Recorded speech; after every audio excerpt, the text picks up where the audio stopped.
ওর সাথে আমার কিছু লেনদেন আছে, ওর সাথে আমার কিছু হিসাব নিকাশ বাকি। আল্লাহ তাআলা বলবেন কি হিসাব? সে বান্দা বলবে, আল্লাহ আমি দুনিয়াতে একটু দরিদ্র ছিলাম, গরিব ছিলাম, তার অনেক টাকা ছিল, সে অনেক সময় আমাকে অনেকবারই আমাকে আঘাত দিয়ে কথা বলেছে, অপমান করেছে। আল্লাহ ওই অপমানের বিচার আমি দুনিয়াতে পাই নাই, কারণ আমি গরিব ছিলাম দুনিয়াবিভাবে। আমি বললেও চিৎকার করলো কেউ শুনে নাই, শুনবে না।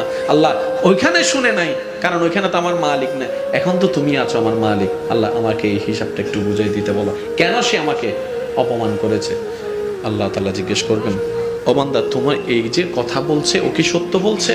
তখন আমি মাথা নিচু করে বলবো, আল্লাহ সত্যিই বলছে, আমি অপমান করেছি। এবার আল্লাহ তাআলা বলবেন, আমার বান্দাকে কেমনে খুশি করবা তুমি জানো, করো, খুশি করো। এবার সে বলবে যে ভাই আমার মাফ কর, চলবে না। এটা দুনিয়াতে